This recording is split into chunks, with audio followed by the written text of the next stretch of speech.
Kasih karunia dan damai sejahtera yang dari Tuhan kita Yesus Kristus kiranya menyertai saudara sekalian. Amin.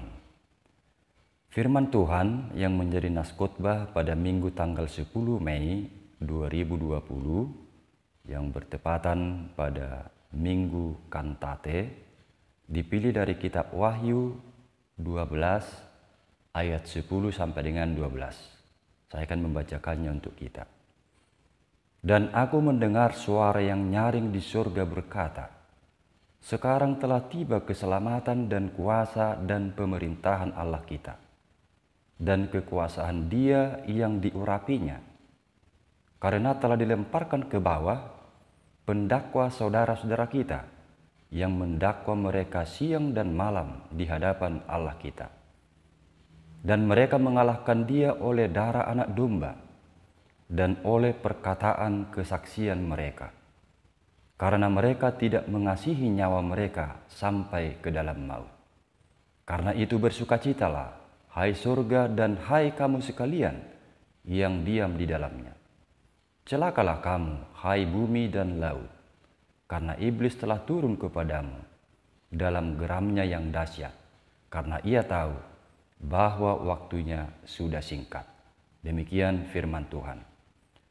Saudara-saudara yang dikasihi Tuhan kita Yesus Kristus, topik Minggu Kantate bagi kita saat ini adalah menyanyikan keselamatan dari Tuhan. Kita mengakui bahwa iman Kristen tidak bisa dipisahkan dari menyanyi atau nyanyian. Karena apa? Karena iman Kristen disertai dengan puji-pujian kepada Tuhan, mengingat anugerah dan kasih Tuhan. Menurut Kamus Umum Bahasa Indonesia, kata menyanyi itu artinya adalah melagukan atau menyuarakan dengan lirik atau tidak, yang disertai dengan nada atau lagu. Jadi bila topik tadi mengatakan menyanyikan keselamatan dari Tuhan, itu memaksudkan bahwa ada suatu tindakan vokal yang menghasilkan nada atau irama untuk merespon keselamatan yang dari Tuhan. Di samping itu, kita juga perlu mengetahui ternyata aktivitas bernyanyi atau menyanyi itu sangat berdampak positif buat kesehatan. Seperti diungkapkan oleh Direktur Penelitian Pendidikan di Inggris, yakni Profesor Graham Wells. Dia mengatakan bahwa bernyanyi mampu melepaskan zat endorfin yang ada di dalam tubuh manusia, sehingga membuat perasaan lebih rileks, mampu mengurangi kecemasan atau stres, dan akan lebih mudah untuk mengontrol emosi. Kemudian juga bisa merangsang sirkulasi darah dan menambah semangat. Jadi ada banyak ternyata faktor positif dari bernyanyi bagi kesehatan tubuh manusia. Di dalam Alkitab, kita bisa menemukan bagaimana sukacita umat bernyanyi bagi Tuhan karena telah merasakan campur tangan Tuhan. Seperti ketika umat selamat menyeberangi Laut Teberau, ketika bangsa Filistin dikalahkan oleh Daud, dan sebagainya. Dan banyak lagi ajakan firman Tuhan yang bisa kita baca pada Alkitab, agar orang percaya bermazmur atau bernyanyi bagi Tuhan. Keindahan dan kemerduan suara bukan menjadi patokan, tetapi Tuhan melihat kedalaman hati kita ketika kita menyanyi bagi Tuhan. Nah, sekarang apa kantate atau nyanyian baru kita dari nas khotbah saat ini? Yang pertama, mensyukuri keselamatan, kuasa, dan pemerintahan Allah. Saudaraku, Yohanes sebagai penulis kitab ini menyaksikan kepada kita bahwa dalam penglihatannya ketika terbuang di Pulau Patmos, dia mendengar suara yang begitu nyaring di surga dengan mengumandangkan kemenangan Allah di dalam Yesus Kristus terhadap iblis, di mana iblis telah dijatuhkan atau dicampakkan dari surga, sebagaimana yang bisa kita baca pada ayat 10. Kemenangan Allah yang terdengar di surga telah menjadi kekuatan bagi kita baik dikala hidup sedang lemah dan menjadi penghiburan dikala hidup sedang susah atau berduka, dan meneguhkan iman serta pengharapan kita di tengah-tengah kehidupan ini. Mengingat keselamatan, kuasa, dan pemerintahan Allah kita, ini sekaligus mengajak kita untuk menyaksikan lewat pujian dan nyanyian kita. Kemudian syair serta irama dari setiap pujian itu kiranya tidak hanya berkumandang sebatas vokal yang bernada, tetapi bagaimana agar nyanyian itu juga berkumandang melalui perilaku hidup yang memuji dan memuliakan Tuhan kita. Inilah nyanyian kemenangan kita sebagai umat yang telah diselamatkan oleh Yesus dan yang memerintah dalam seluruh kehidupan kita.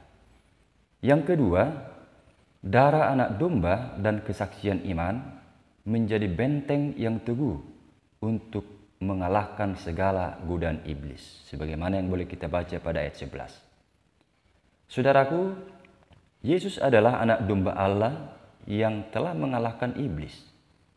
Darahnya telah tercurah di Kalvari, dan pada hari ketiga telah bangkit dari antara orang mati, dan oleh kebangkitan Yesus Kristus, maut telah ditelan. Kemenangan itu mengingatkan semua orang percaya agar senantiasa mengandalkan darah anak domba, yakni kuasa Tuhan kita Yesus Kristus, serta kesaksian iman kita untuk mengalahkan segala niat jahat iblis. Karena meskipun iblis sudah dijatuhkan ke bumi, tetapi belum dimusnahkan. Bahkan iblis dalam geramnya yang dahsyat masih berusaha memakai waktu yang singkat ini untuk mendakwa serta menawarkan berbagai kenikmatan dunia agar iman kita tergoncang dan orang percaya itu berpaling dari Tuhan. Inilah yang harus diwaspadai setiap saat.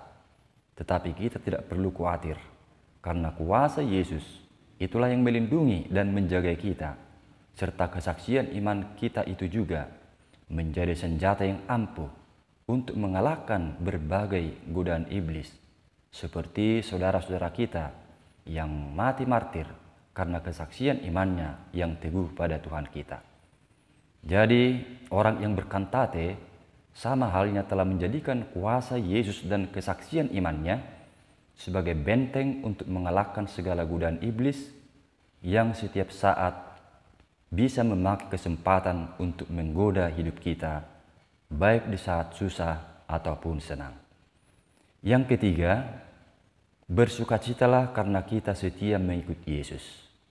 Tetapi celakalah orang yang berpaling dari Yesus dan menuruti kehendak iblis, sebagaimana yang boleh juga kita baca pada ayat 12. Saudaraku, hidup bersukacita tentu menjadi harapan semua orang dan berjuang untuk terhindar dari celaka atau binasa. Kesetiaan mengikut Yesus itulah perjuangan orang percaya untuk menuju dan menikmati sukacita yang daripada Tuhan. Ingatlah, hanya bagi orang yang setia mengikut Yesuslah janji sukacita akan diberikan. Tetapi sebaliknya, celaka atau kebinasaan akan menjadi upah bagi orang yang berpaling dari Tuhan. Jadi mumpung Tuhan masih memberi kesempatan, mari berjuanglah hidup setia kepada Tuhan. Termasuk di situasi seperti sekarang ini, yang masih belum kondusif dari COVID-19. Kiranya kita tetap setia beribadah kepada Tuhan. Mari kita pakai kesempatan ini, mengumandangkan kantate kita bagi Tuhan, menyanyikan nyanyian baru bagi Tuhan. Amin.